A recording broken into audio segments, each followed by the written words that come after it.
नमस्कार, AB star news देख रहे हैं आप। मैं हूं आपके साथ सोहन सिंह। बुलेटिन की शुरुआत करेंगे इस वक्त की बड़ी खबर के साथ।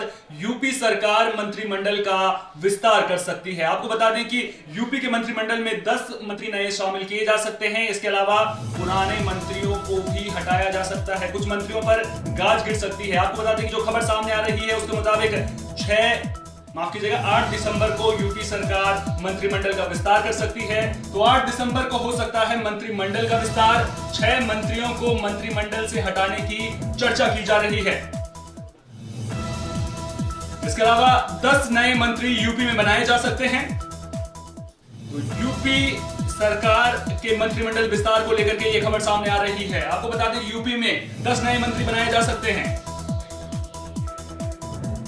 योगी सरकार मंत्रिमंडल का विस्तार कर सकती है। योगी सरकार 8 दिसंबर को मंत्रिमंडल का विस्तार कर सकती है। ऐसे में देखना दिलचस्प होगा कि किन मंत्रियों पर गाज गिरती है और कौन से नए चेहरे योगी सरकार के मंत्रिमंडल में देखने को मिलते हैं।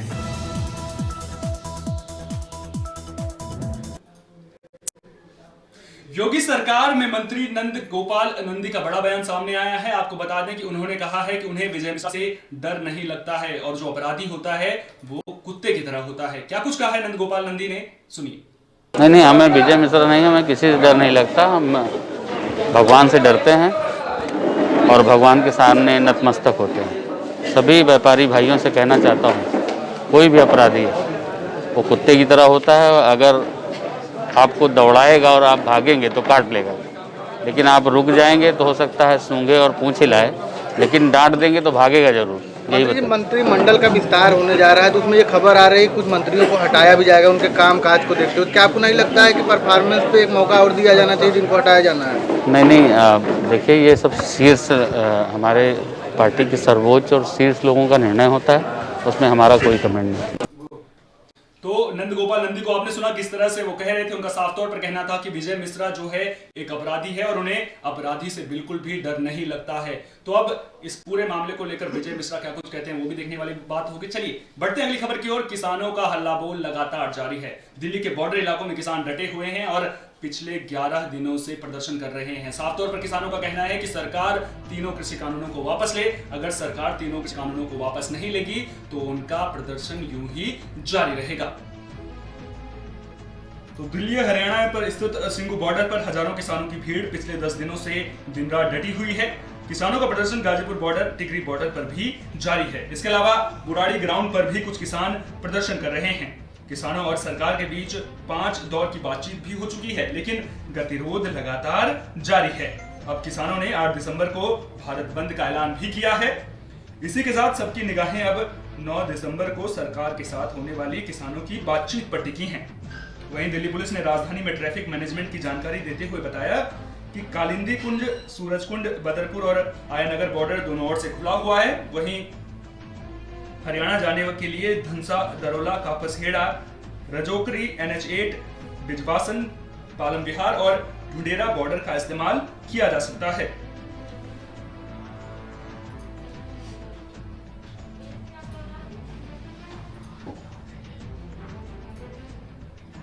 तो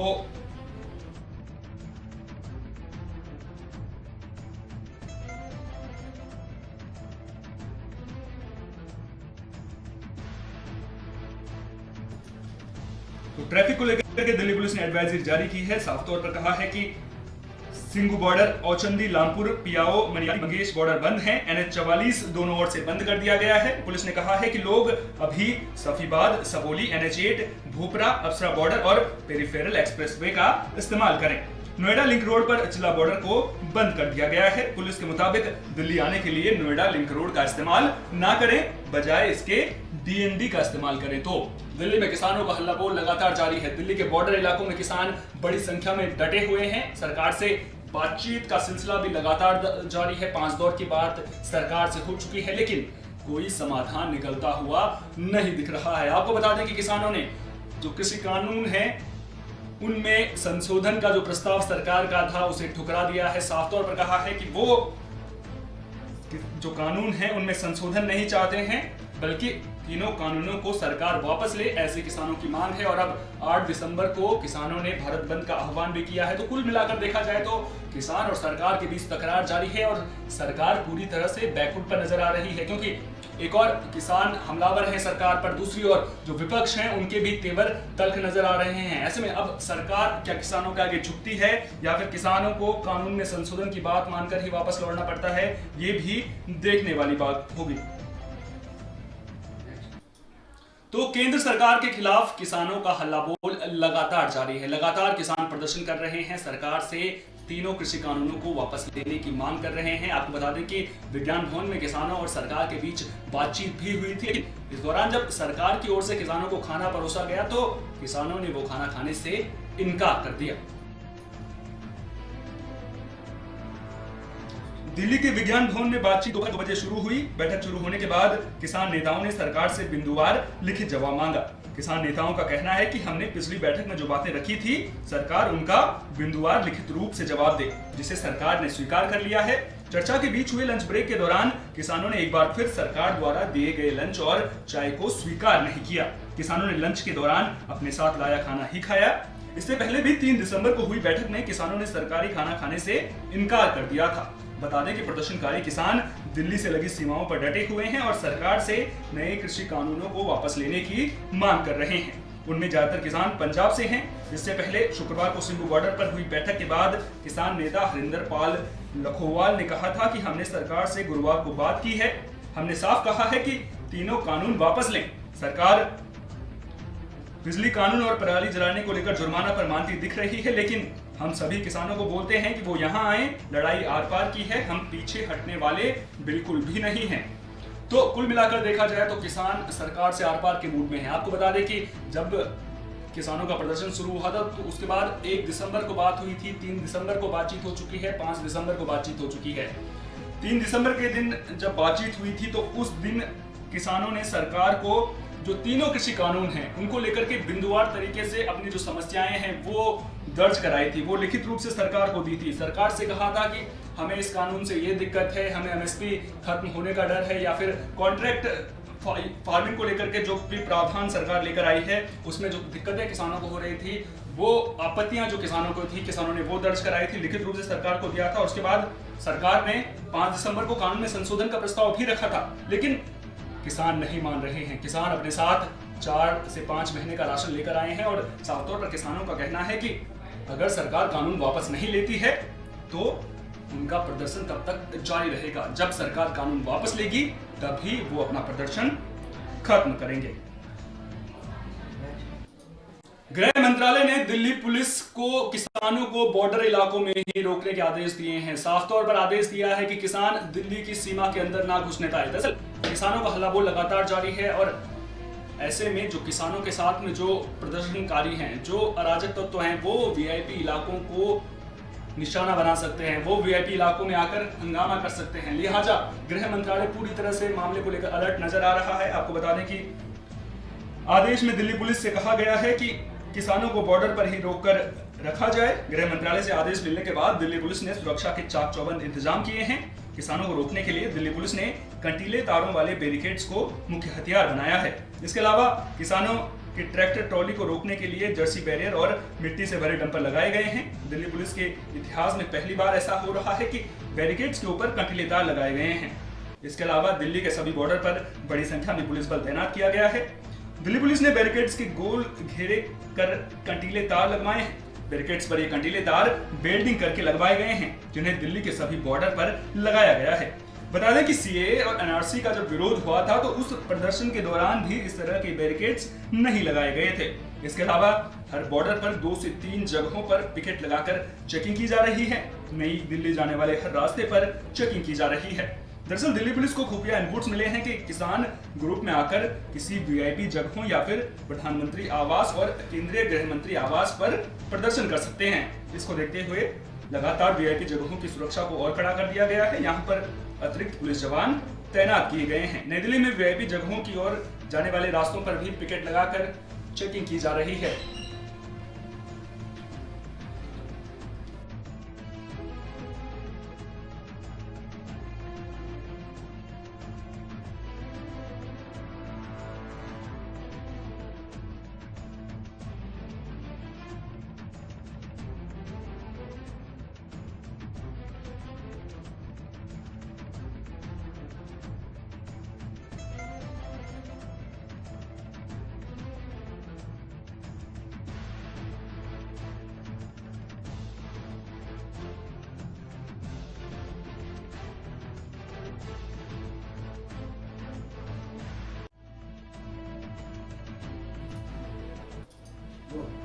बिहार में नेता प्रतिपक्ष तेजस्वी यादव के तेवर सरकार के खिलाफ तल्ख नजर आ रहे हैं। उन्होंने साफ तौर पर सरकार को निकम्मी सरकार और डरपोक सरकार बताया है। आपको बता दें कि दरअसल तेजस्वी यादव किसानों के पक्ष में पटना के गांधी मैदान में धरना प्रदर्शन करने वाले थे, लेकिन प्रशासन ने उन्हें धरने की इजाजत नहीं दी थी, जिसके बाद तेजस्वी तल्ख तेवर अख्तियार करते हुए नजर आ रहे हैं। तो बिहार के नेता प्रतिपक्ष और राष्ट्रीय जनता दल के नेता तेजस्वी यादव ने राज्य की नीतीश कुमार सरकार पर हमला बोला है। उन्होंने एनडीए सरकार को निकम्मी और डरपोक सरकार करार देते हुए कहा कि राज्य सरकार ने किसानों के पक्ष में धरना देने को लेकर उनसे और उनके समर्थकों के खिलाफ एफआईआर दर्ज की है। तेजस्वी ने सरकार को चुनौती देते हुए कहा कि यदि दम है तो उन्हें गिरफ्तार करके दिखाए, वरना वो खुद गिरफ्तारी देंगे।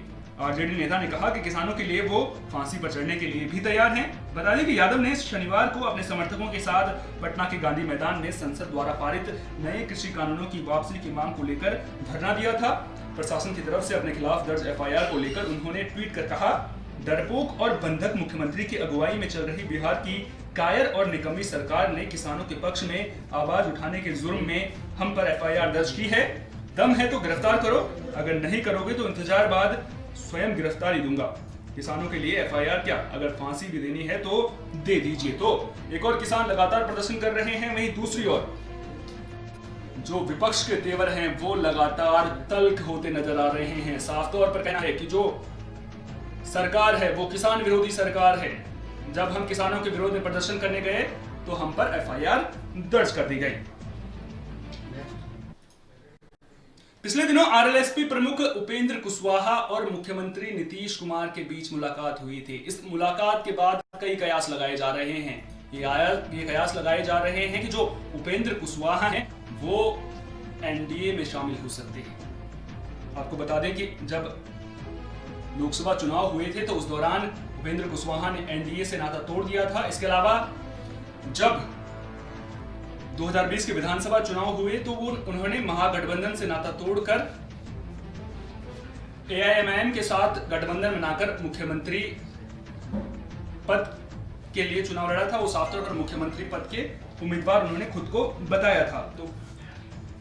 तो कयास लगाए जा रहे हैं कि आने वाले दिन में कुशवाहा अपनी पार्टी का विलय जेडीयू में कर सकते हैं और एक बार फिर से उनकी घर वापसी हो सकती है। बता दें कि 2019 लोकसभा चुनाव से पहले कुशवाहा एनडीए से अलग हो गए थे और महागठबंधन में शामिल हो गए थे। 2019 के चुनाव परिणाम भी कुशवाहा की पार्टी के पक्ष में नहीं रहे थे, जिसके बाद बिहार विधानसभा चुनाव में कुशवाहा ने महागठबंधन से भी नाता तोड़ दिया था और असदुद्दीन ओवैसी की पार्टी के साथ गठबंधन करके सीएम उम्मीदवार बन गए थे।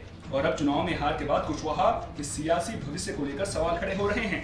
बता दें कि 2 दिसंबर को कुशवाहा ने नीतीश कुमार के साथ मुलाकात की थी, जिसके बाद सियासी गलियारों में तमाम तरह की अटकलें लगाई जा रही हैं।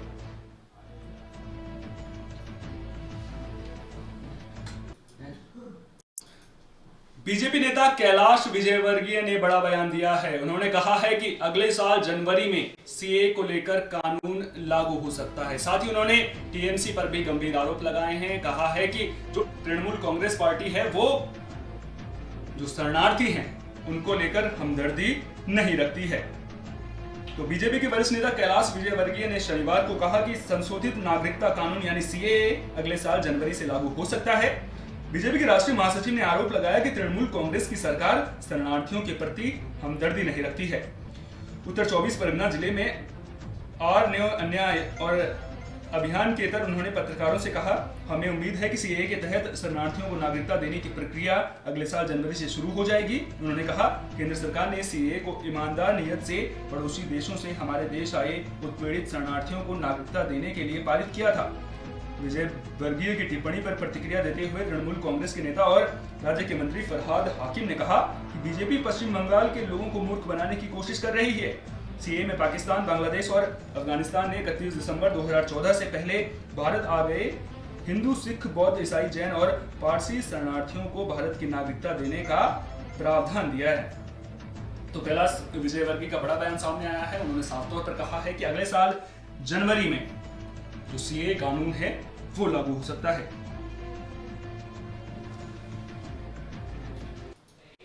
दुनिया भर में कोरोना वायरस का सितम देखने को मिल रहा है। आपको बता दें कि अच्छी खबर इसके बीच में यह है कि जो भारत में कोरोना के मामले हैं, जो रोजाना के मामले सामने आ रहे हैं, उनमें गिरावट देखने को मिल रही है। स्वास्थ्य मंत्रालय के मुताबिक पिछले 8 दिनों में भारत में कोविड-19 के मामलों में रिकवरी ज्यादा देखने को मिली है। अगर पिछले 24 घंटों की बात करें तो कोरोना की वजह से 482 लोगों की मौत हुई है। वहीं 36,011 मामले सामने आए हैं, जिसके बाद अब कोरोना वायरस के कुल मामलों की संख्या बढ़कर 96,44,022 पहुंच गई है। पिछले 24 घंटों में 41,970 लोग कोरोना वायरस को मात देकर ठीक भी हो चुके हैं। बता दें कि कोरोना के कारण अब तक 1,40,182 लोग अपनी जान गंवा चुके हैं।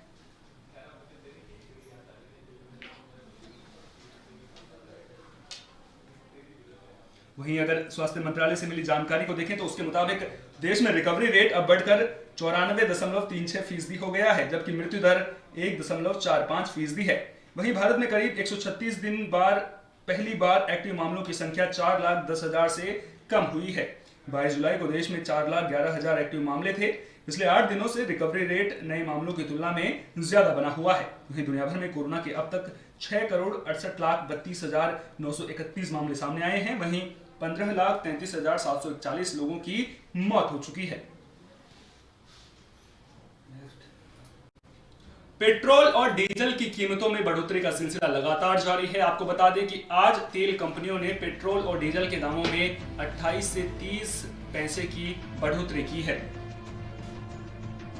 जिसके बाद मुंबई में पेट्रोल बढ़कर 90 रुपए 5 पैसे प्रति लीटर की दर पर बिक रहा है। वहीं डीजल भी 30 पैसे बढ़कर 80.23 रुपए प्रति लीटर के हिसाब से बिक रहा है। बता दें कि यह लगातार 5वां दिन है जब देश में पेट्रोल डीजल के दाम बढ़े हैं। बात अगर दिल्ली की करें तो दिल्ली में 20 नवंबर से अब तक 14 बार पेट्रोल और डीजल के दाम बढ़ चुके हैं और पेट्रोल 2.35 और डीजल 3.15 रुपए प्रति लीटर की दर महंगा हो चुका है। बता दें कि दिल्ली में आज पेट्रोल 20 पैसे बढ़कर 83.41 और डीजल 29 पैसे बढ़कर 73.61 रुपए प्रति लीटर की दर पर बिक रहा है। बता दें कि इससे पहले अक्टूबर महीने में पेट्रोल और डीजल की कीमतों में कोई बदलाव नहीं हुआ था, जबकि अगस्त में पेट्रोल और इससे पहले जुलाई महीने में डीजल के रेट में बढ़ोतरी दर्ज की गई थी। वहीं अंतर्राष्ट्रीय बाजार में कच्चे तेल का भाव $50 प्रति बैरल के करीब कारोबार कर रहा है। पिछले एक महीने में कच्चे तेल के भाव में तेजी देखने को मिली है। बता दें कि ओपेक देशों ने जनवरी से उत्पादन में 5 लाख बैरल की बढ़ोतरी करने का फैसला किया है, जिससे अंतर्राष्ट्रीय स्तर पर कच्चे तेल की कीमत में बढ़ोतरी हुई है। यही नहीं, आने वाले दिनों में पेट्रोल डीजल के भाव और बढ़ने की संभावना है।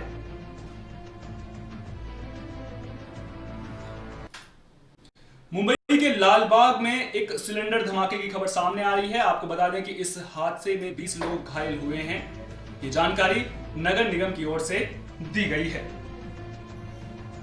इस घटना की सूचना मिलते ही दमकल की 2 गाड़ियां और 2 जंबो टैंकर मौके पर पहुंचे। हादसे में घायल हुए लोगों को इलाज के लिए किंग एडवर्ड मेमोरियल अस्पताल में भर्ती किया गया है। इसी बीच मुंबई की मेयर किशोरी पेडनेकर लालबाग क्षेत्र में हुए सिलेंडर धमाके में घायल हुए लोगों से मिलने पहुंचे।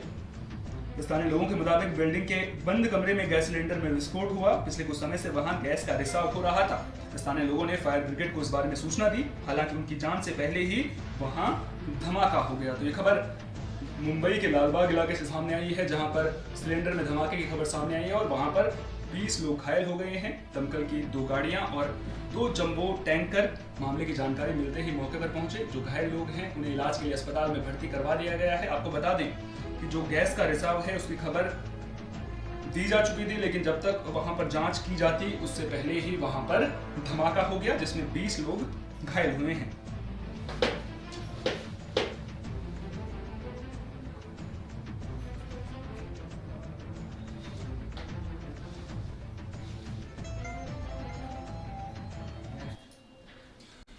पीडीपी अध्यक्ष महबूबा मुफ्ती वाहिद उर रहमान के घर पहुंची, जहां उन्होंने उनके परिजनों से मुलाकात की। आपको बता दें कि पिछले लंबे समय से जो महबूबा मुफ्ती हैं वो वाहिद उर रहमान के परिवार से मिलने की कोशिश कर रही थी, लेकिन इस बीच में उन्होंने आरोप भी लगाए थे कि उन्हें घर में नजरबंद कर लिया गया है। तो उसके बाद शनिवार को पार्टी की युवा शाखा के अध्यक्ष वाहिद उर रहमान पारा के घर महबूबा मुफ्ती पहुंची और उनके परिजनों से मुलाकात की। आपको बता दें कि महबूबा इस दौरान करीब 1 घंटे तक वहां रही। वाहिद फिलहाल आतंकियों से संबंध रखने के आरोप में एनआईए की गिरफ्त में है। वाहिद डीडीसी चुनाव में पीएजीडी के उम्मीदवार हैं। इस दौरान पीडीपी के वरिष्ठ स्थानीय नेता और कार्यकर्ता भी मौके पर मौजूद रहे। महबूबा ने पार्टी कार्यकर्ताओं से वाहिद की जीत सुनिश्चित करने की अपील की। इस दौरान उन्होंने वहां मौजूद मीडिया से बातचीत करने से परहेज किया। इससे पहले 27 नवंबर को महबूबा ने पुलवामा जाने की कोशिश की थी, परंतु सुरक्षा कारणों से पुलिस ने उन्हें इजाजत नहीं दी थी। मालूम हो कि वाहिद पारा को राष्ट्रीय जांच एजेंसी NIA ने 25 नवंबर को 2 दिन की पूछताछ के बाद नई दिल्ली में गिरफ्तार कर लिया था। वाहिद पर साल 2019 के लोकसभा चुनाव के दौरान आतंकियों से मदद लेने का आरोप है। NIA को जांच में निलंबित DSP दविंदर सिंह के साथ गिरफ्तार हिजबुल आतंकी नवीद बाबू और इरफान शफी मीर के साथ वाहिद के संबंधों के सबूत मिले थे।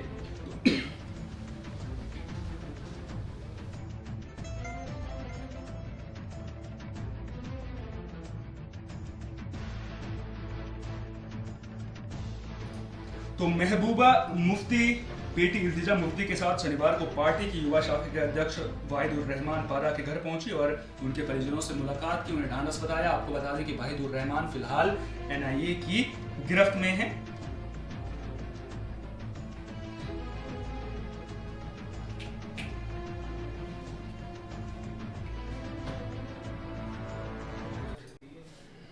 आपको बता दें कि केंद्र सरकार ने जम्मू कश्मीर से धारा 370 को हटा दिया था। उसके बाद जम्मू कश्मीर को केंद्र शासित प्रदेश भी बना दिया गया था, जिसके बाद सालों से गली में राजनीति करने वालों ने इसका विरोध करके माहौल खराब करने की कोशिश भी की, लेकिन वो कामयाब नहीं हुए। अब कश्मीर में हालात काफी सामान्य हो चुके हैं। इस बीच कश्मीर में जिला विकास परिषद यानी DDC पंचायत और स्थानीय निकाय उपचुनाव करवाए जा रहे हैं। इसी दौरान बीजेपी द्वारा जम्मू कश्मीर के अनंतनाग इलाके में एक बड़ी राजनीतिक रैली का आयोजन किया गया। रैली में मौजूद विशाल जनसमूह देखा गया। खुद बीजेपी के राष्ट्रीय प्रवक्ता शाहनवाज हुसैन मुख्य अतिथि के रूप में शामिल हुए। उन्होंने लोगों को संबोधित करते हुए कहा कि जो कभी हथियार उठा रहा है और आतंकवाद में शामिल हो गया है, उसे एक दिन मरना होगा। आतंकवाद PM मोदी आपको पेन लैपटॉप देंगे, लेकिन जब तुम खुद आत्मसमर्पण करोगे। तो साफ तौर पर जो बीजेपी है, जो केंद्र सरकार है, वो चाहती है कि जो कश्मीर में जो लोग भटक गए हैं, जो आतंकवाद का रास्ता अख्तियार कर रहे हैं, वो लोग वापस मुख्यधारा से जुड़ जाएं। कुछ दिनों पहले टांगा रैली भी वहां पर देखने को मिली थी और अब एक बार फिर से बीजेपी ने रैली का आयोजन किया है। साफ तौर पर कहा है कि जो लोग आतंकवाद के रास्ते पर चल रहे हैं, उनका अंजाम बुरा होगा। उनके लिए ये चीज अच्छी होगी कि वो मुख्यधारा में लौट आए। सरकार उनको आगे बढ़ने में पूरी मदद करेगी और उन्हें शिक्षा से लेकर के जो रोजगार है, वहां तक तमाम अवसर दिए जाएंगे। दर्द होता है वो महबूबा मुफ्ती और उमर अब्दुल्ला और फारूक अब्दुल्ला को दर्द नहीं होता होगा। यहां भी झेलते हैं। आपको पता है, चाहे वो जम्मू कश्मीर पुलिस में काम करने वाला नौजवान हो, जब उसकी भी मौत होती है, वो भी शहीद होती है, तब भी एक माँ का बेटा शहीद होता है। और चाहे बंदूक उठाने वाले हों, ये बंदूक उठाने से कुछ नहीं होने वाला। दुनिया में बड़े बड़े आतंकवादी, अरे बगदादी नहीं बचा, ओसामा नहीं बचा, तो कौन बचने वाला? जो आतंकवाद का रास्ता उठाता है, मैं आपके यहाँ कहता हूं, जो बंदूक उठाता है उसके सर पर मुल्कुल मौत बैठ जाते हैं। ग्रेटर हैदराबाद नगर निगम चुनाव में असदुद्दीन ओवैसी किंग मेकर बनकर उभरे हैं। आपको बता दें कि ओवैसी की पार्टी ने 44 सीटों पर जीत दर्ज की है। ओवैसी ने 5 हिंदू कैंडिडेट्स को भी चुनावी मैदान में उतारा था, जिनमें से 3 ने जीत दर्ज की है। हैदराबाद सीट से सांसद ओवैसी ने कुल 51 सीटों पर प्रत्याशियों को उतारा था। इनमें उन्होंने 10% आरक्षण हिंदू कैंडिडेट्स को देते हुए 5 सीटों पर टिकट दिया था। इन 5 में से 3 प्रत्याशियों ने जीत दर्ज की है, जबकि 2 सीटों पर हार का सामना करना पड़ा है। पिछले चुनाव में वह 4 सीटें जीतने वाली बीजेपी ने जबरदस्त प्रचार की बदौलत इस चुनाव में 48 सीटें जीती हैं। तो अब देखना दिलचस्प होगा कि असदुद्दीन ओवैसी क्या बीजेपी को समर्थन देते हैं या फिर टीआरएस के साथ जाते हैं, क्योंकि किंग मेकर की भूमिका में जो हैं वो इस वक्त असदुद्दीन ओवैसी पूरी तरह से नजर आ रहे हैं। अब आगे किस तरह से राजनीतिक जोड़ तोड़ देखने को मिलते हैं, उस पर भी नजर बनी रहेगी। दिल्ली एनसीआर की हवा इन दिनों जहरीली हो गई है। आपको बता दें कि दिल्ली एनसीआर में रहने वाले लोगों की सांसों पर संकट आ गया है। दरअसल लगातार दिल्ली की हवा में प्रदूषण का स्तर बढ़ता जा रहा है, जिसकी वजह से लोगों को सांस लेने में भी दिक्कतों का सामना करना पड़ रहा है। आपको बता दें कि कई इलाकों में जो AQI लेवल है वो 400 के पार दर्ज किया गया है। करीब 16 इलाके ऐसे हैं जहां पर AQI लेवल 400 के पार दर्ज किया गया है।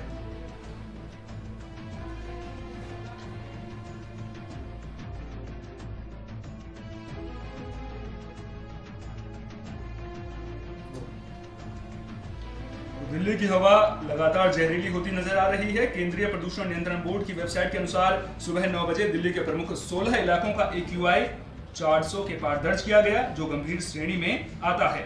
वहीं इन इलाकों का AQI भी 300 के पार है, जो बेहद खराब श्रेणी में आता है। दिल्ली की हवा खराब होने का एक प्रमुख कारण वायु की धीमी गति है, जिसकी वजह से प्रदूषित हवा और धूल के कण एक जगह जमा हो रहे हैं और प्रदूषण लगातार बढ़ रहा है। हरियाणा के स्वास्थ्य मंत्री अनिल विज कोरोना से संक्रमित हो गए हैं, जिसके बाद उन्हें अस्पताल में भर्ती कराया गया है। आपको बता दें कि अब अनिल विज की जो हालत है उसमें सुधार देखने को मिला है। तो हरियाणा के स्वास्थ्य मंत्री अनिल विज कोरोना संक्रमित पाए गए हैं। उन्होंने खुद ट्वीट कर इस बात की जानकारी दी थी, जिसके बाद उन्हें सिविल अस्पताल अंबाला कैंट में भर्ती किया गया था। बड़ी बात यह है कि 15 दिन पहले अनिल विज ने कोवैक्सीन परीक्षण में वॉलंटियर के तौर पर खुद को टीका लगवाया था। बावजूद इसके वो कोरोना पॉजिटिव पाए गए हैं। अनिल विज ने ट्वीट करते हुए कहा, मैं कोरोना संक्रमित पाया गया हूं। मैं सिविल अस्पताल अंबाला कैंट में भर्ती हूं। जो लोग भी मेरे संपर्क में आए हैं उन्हें ये सलाह दी जाती है कि वे कोरोना की जांच कराएं। अनिल विज राज्य के गृह मंत्री भी हैं। बताया जा रहा है कि पहला टीका लगने के बाद अनिल विज को 28 दिन बाद यानी कि 28 दिनों के बाद दूसरी डोज दी जाने वाली थी। डॉक्टर उनके शरीर में एंटीबॉडीज बनने का अध्ययन करने वाले थे, लेकिन अब उनके कोरोना पॉजिटिव पाए जाने के बाद टीके पर सवाल खड़े होने लगे हैं। बता दें कि कोरोना वायरस महामारी के बचाव के लिए भारत बायोटेक और भारतीय चिकित्सा अनुसंधान परिषद की दवा कोवैक्सीन के तीसरे चरण का परीक्षण चल रहा है और अब अच्छी खबर यह है कि जो अनिल विज हैं उनके स्वास्थ्य में सुधार देखने को मिला है। इस बुलेटिन में मेरे साथ इतना ही। दीजिए इजाजत। नमस्कार।